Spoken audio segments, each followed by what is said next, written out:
Get out of here by today, you old hag. By today. And get rid of all your stuff. It's just in the way around the house. Karen made a shooing gesture. As I was getting annoyed, Mike cut in. Listen. Don't leave a single piece of trash behind. That was the last straw for me. Sighing, I muttered in response. Okay. Then I turned my back on the two of them. If you get caught cheating, you normally apologize, right? Why are they being so defiant about it? And they're telling me to leave because they want to live together? That's just ridiculous. They keep saying things that suit them, but do they not think I have incriminating evidence against them? Well, if that's the case, I don't mind. They should enjoy themselves while they can. I'll just continue preparing my revenge. I smirked to myself as I headed to my room. My name is Michelle Ogden. I've been married to my husband, Mike, for nearly 20 years. At 48, I'm working from home in design, and Mike, 2 years my senior, is thriving as a system engineer.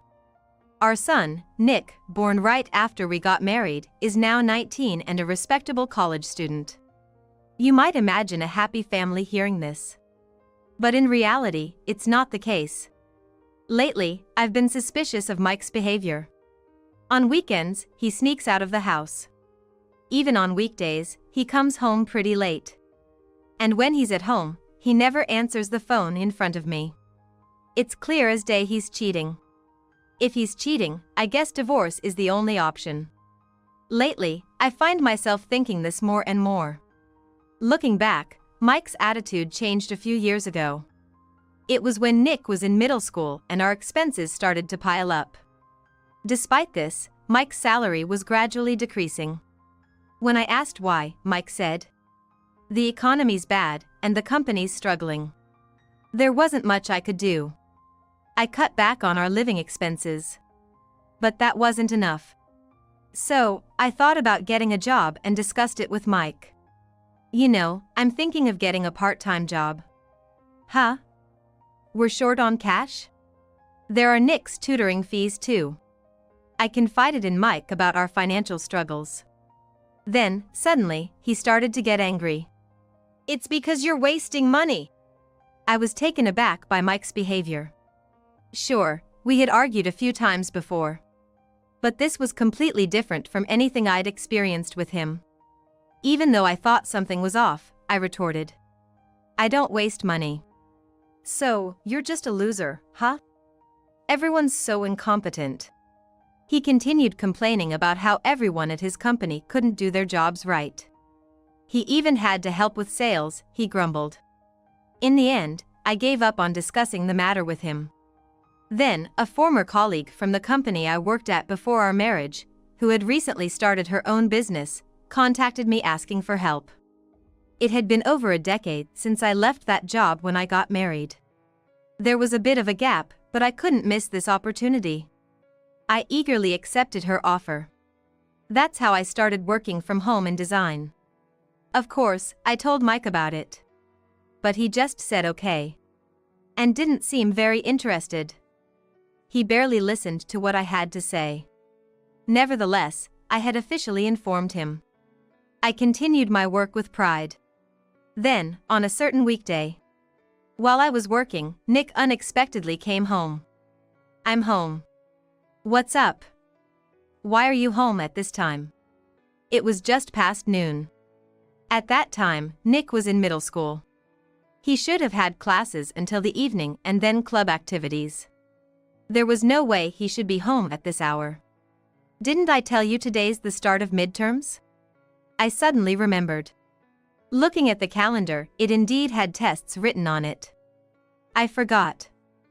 "I'll get lunch ready right away." I hurried to prepare Nick's lunch. Then, from behind, Nick asked, "Mom, were you working?" "Huh? Your laptop is out, and there are all these documents." Nick was pointing at my work documents and laptop I had left on the living room table. "Oh, sorry. I'll clean it up right away." "No, it's okay, you can do it later. But there's something I want to talk to you about." Nick ran to his room. and soon returned with his tablet. I'm making a game. I want to be an engineer like Dad. Nick showed me the game he had been creating on his tablet. It wasn't as polished as commercial games, but it was impressive nonetheless. That's amazing. I want to go to a vocational school. Do you think Dad would agree? If you show him this, I'm sure he'll support you. I wholeheartedly supported Nick. But our hopes were soon shattered. When Mike saw Nick's game, he harshly criticized it. This is a joke, right? But no, it's totally useless. I could make this in 10 minutes. Mike laughed mockingly. I was furious at his reaction. To a system engineer like Mike, Nick's game might seem like child's play. Offering professional advice is one thing, but mocking it is unacceptable. As I was about to complain, Mike continued to Nick. If you have time to play around like this, you should be studying more. Think before you speak. When I interjected, Mike got annoyed. What? You have a problem with my parenting? Yes, I do. You should respect our son's independence more. Huh? Usually, it's the wife's job to educate the kids. If you did your job right, we wouldn't be having this issue. Mike raised his voice. I clammed up in the moment. It was useless arguing with him. I had to help Nick myself. In the end, I just listened to Mike's complaints in silence. I waited for his anger to subside. The next day, when Mike was not around, I said to Nick, Nick, I'll buy you a computer for your game development studies. Really? Yes. If your dad says anything, I'll say it's for my work. With this, I bought an expensive desktop computer for Nick, paying for it myself. Mike looked skeptical, but I asserted it was for my work. This incident gradually strained the relationship between Mike and me. I've been contemplating divorce. But it's not easy to bring it up because of Nick. These days, I've been feeling quite unsettled. On the other hand, Nick went off to college. He said he wanted to study his specialty in college and thought his dad wouldn't object. Nick had grown up to be quite clever. Maybe I can manage even if we get divorced. As I was thinking this, Nick came home from college one day. Mom, listen. What's up, Nick? I stopped my work and looked up. Nick's face was noticeably pale. I felt anxious about what might have happened. Finally, Nick hesitantly began to speak. I saw Dad cheating. Dad's cheating? When I asked for clarification, Nick elaborated. Nick's story went like this. He was heading to a lecture at college earlier. But then a friend informed him the class was cancelled. So they decided to hang out downtown. That's when he saw Mike walking arm in arm with a young woman. Nick pretended not to notice because his friends were there. But he couldn't bear it and came home. I'm sorry. If it weren't for my friends, I would have confronted him on the spot. That would have been tough. I understood Nick's difficulty. Putting that aside, I was already aware of Mike's infidelity. Reflecting on it, Mike had been acting oddly recently.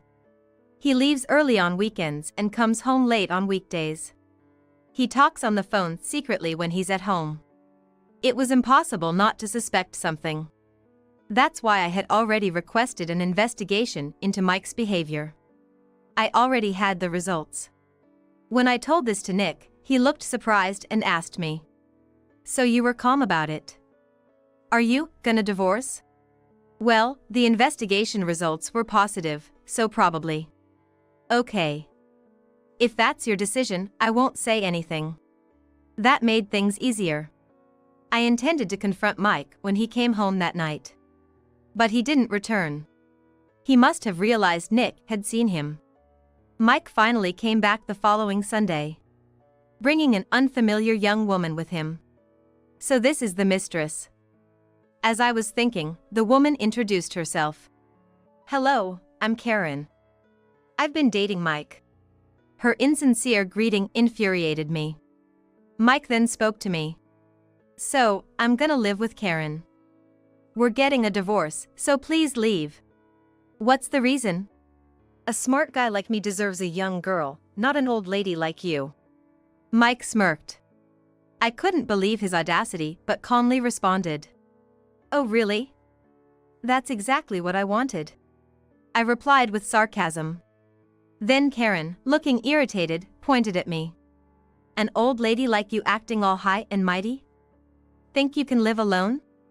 Unfortunately for you, I work, so I'll be fine. Then let's get divorced quickly. Karen took a divorce form from her pocket and tossed it at my feet. I'll make sure to get alimony from both of you. Karen frowned in displeasure at my words. Meanwhile, Mike was grinning, waiting. I signed the divorce papers and handed them to Mike. At that moment, Karen said triumphantly, "Get out by today, you old hag. By today. And get rid of all your stuff. It's just in the way around the house." Karen made a shooing gesture. As I grew angry, Mike cut in. "Make sure not to leave a single piece of trash behind." That was the final straw. I sighed and muttered in response. Okay. Then I turned my back on the two of them. When caught cheating, people normally apologize, right? Why are they being so defiant? And telling me to leave because they want to live together? That's just ridiculous. They've always said things that suit them, but do they not think I hold incriminating evidence? Well, if that's how it is, I don't mind. They'd better enjoy themselves while they can. I'll keep preparing my revenge. Smirking, I headed to my room. Before packing my belongings, I called the junk removal service. After arranging for them to collect the junk, I started packing. After a while, Nick returned home. I could hear Mike and Nick talking in the living room. But soon they started arguing. It's because Dad cheated.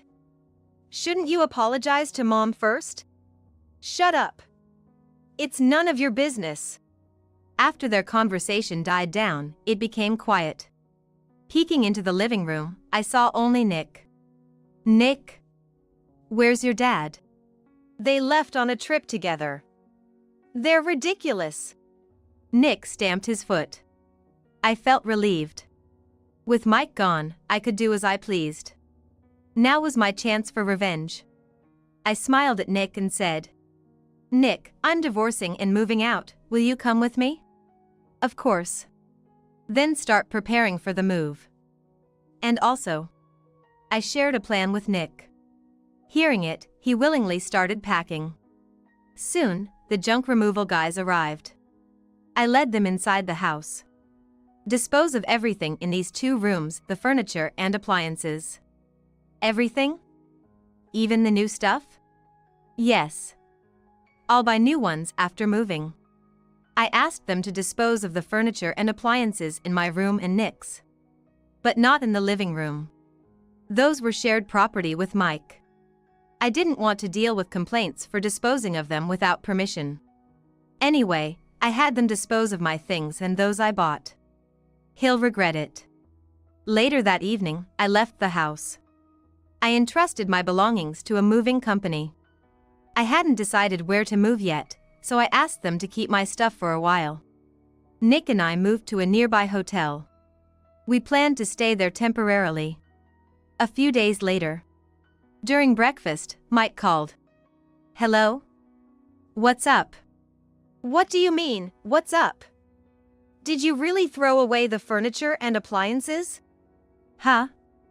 Of course. It was your idea, wasn't it?" As I snapped back, Mike suddenly became tongue-tied, mumbling something indistinct. I scolded him. "You said to throw them away. Don't complain now." "Well, that's true, but..." He sounded hesitant. Of course, he needed that thing. I knew what Mike was searching for, and had deliberately said everything was disposed of. As I thought this, Mike started to grovel. "Which company did you use for disposal? Why does that matter?" "Well, I'm looking for something." I smirked to myself, thinking, just as I suspected. Then, I asked him, feigning innocence. "Looking for something? The fridge, washing machine, and TV are all there, aren't they?" Your stuff is untouched. No, not that, it's about a computer. Just as I thought. Mike was looking for the computer I bought for Nick. I hinted at it. A computer? I bought that for Nick. It's mine too, so I plan to dispose of it. You haven't disposed of it yet? His voice suddenly rose. Caught in my trap, I continued. Yes. I thought selling it on a marketplace app would be better. Please, give me back that computer. Huh? It's mine. Why should I give it back? Mike was speechless. But this wasn't satisfying enough for revenge. So, I made a proposition. How about this? Will you buy it from me? Buy it? Yes. I was planning to sell it anyway, so I'll sell it to you. Mike's voice brightened. Okay. It's used, so how about $1,000? What? That's too low. Let's say $20,000. What? That's a rip-off. His voice grew louder in irritation. You don't have to buy it. Why do you want a used computer anyway? When I asked, Mike began to panic. Well, that's just. You could just buy a new computer, I suggested. Fine. I'll pay $20,000 for it. Sell it to me. Thrilled inside, I informed Mike that we had a deal. Later, Mike insisted on receiving the computer immediately, but I had left it with the movers. So, I told him he'd have to wait until I settled into my new place. Despite his complaints, Mike reluctantly agreed. A few days later, I finally found a new place. With Nick's help, I moved into my new home. Right after that, Mike transferred the payment for the computer. I handed the money to Nick. Nick, use this money to start living on your own. I said, seeing it as a perfect opportunity. Nick began living alone in an apartment near his college. I eventually sent the computer to Mike's house. But I removed the external disk first. Then, I sent that disk to Mike's company, along with a letter to his boss. Soon after, I received a call from Mike's boss and was asked to visit his company on a specified day. At Mike's company, I announced my name at the reception and waited. A man slightly older than me appeared. Hello. I'm Smith, the department head. Are you Mrs. Ogden, the one who sent the letter? Yes, thank you for your time. Please come to my office, he said, leading the way. We reached his office, where a somber-looking Mike was seated on a sofa.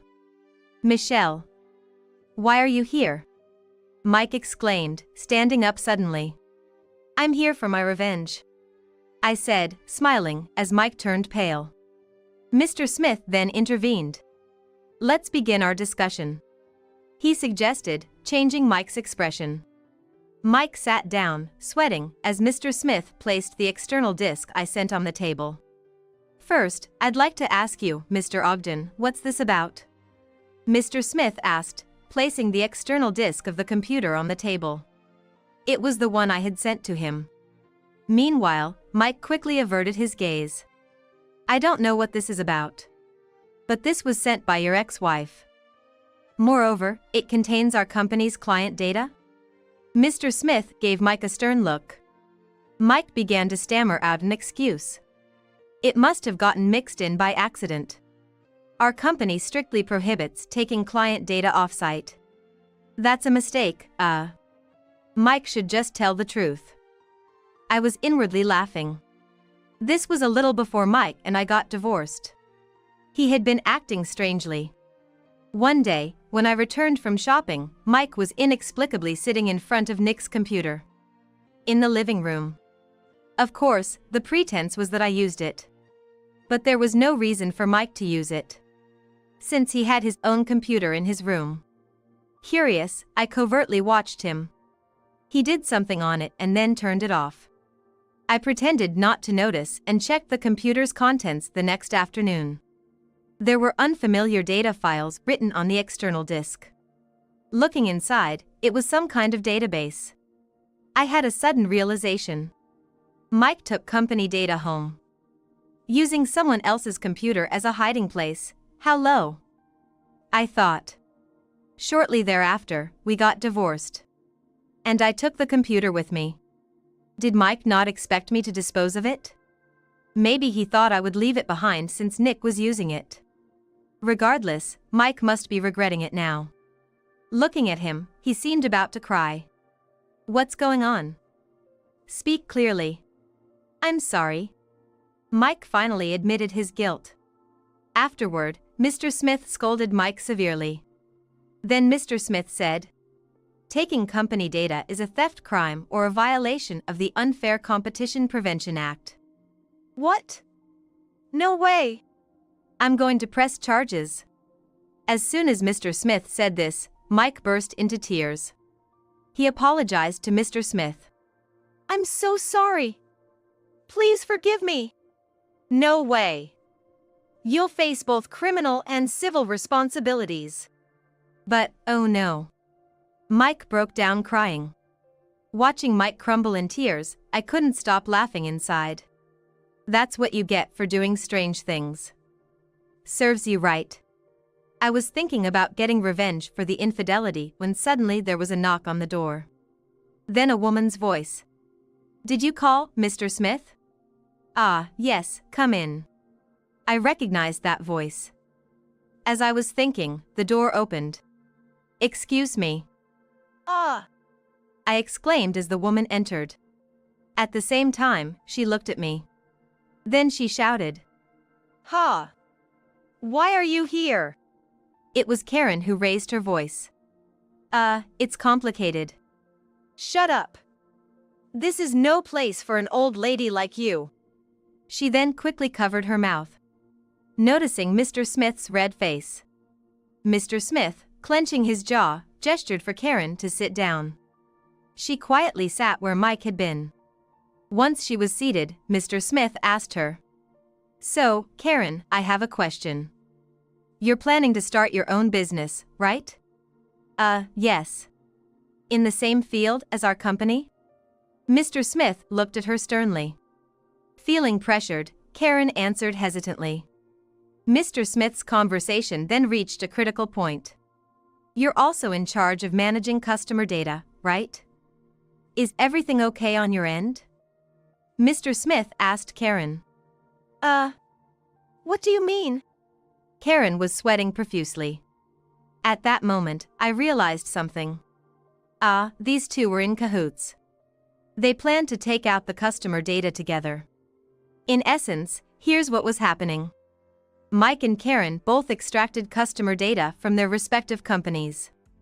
Karen was to start her own business first, using that data. And then Mike would join her to run the business together. Once I understood their plan, it wasn't interesting anymore. Just trying to succeed using others' efforts. How pathetic. I sighed. Meanwhile, the conversation continued. Mr. Smith was pressing Karen. I had my subordinates investigate, and it seems there has also been a data leak. Looks like you were involved, weren't you? Karen looked down. But then raised her head to start making excuses. No, it's not true. This is all because of Mr. Ogden. As she started to blame Mike, he got angry. He stood up and began complaining to Karen. Blaming me? You were the one who started this. I don't know anything about that. You did this on your own. What? You said you wanted to marry me so. I was disgusted by their petty excuses.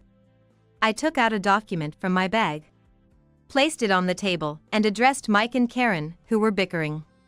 This is the result of your affair investigation. By the way, your girlfriend here has another boyfriend. What? Mike hurriedly grabbed the document on the table, which included a photo of Karen holding hands with another man. Karen! What's this about? That's none of your business. Shut up. You tricked me. Mike raised his voice. I couldn't help but comment on their ugly scene. Younger men are obviously better than old guys like you. Mike suddenly became quiet, perhaps recalling what he had said to me earlier. Well, anyway, you'll both have to take responsibility, Mr. Smith interjected. Wait a minute. This is a crime. Save your excuses for the police station. With Mr. Smith's stern words, Karen was left speechless. Afterward, the company pressed charges against Mike and Karen. They were soon arrested for theft and other charges. Additionally, the company filed a civil lawsuit for damages against them. Naturally, Karen's plan to start her own business was ruined. Her boyfriend apparently left her too. Now, both charged with theft and violations of the Unfair Competition Prevention Act, they're busy making excuses in court. But I doubt their excuses will hold up. The outcome of the trial will be interesting to watch. Even if they end up with a fine, I doubt they'll be able to pay it. I'm glad I got my alimony before all this happened. Meanwhile, I'm enjoying living alone. My design work is going well, and my income is stable. It seems Nick has a girlfriend now, and I'm looking forward to many exciting things. Maybe I'll have grandchildren causing a ruckus soon, but for now, I'm enjoying the quiet life.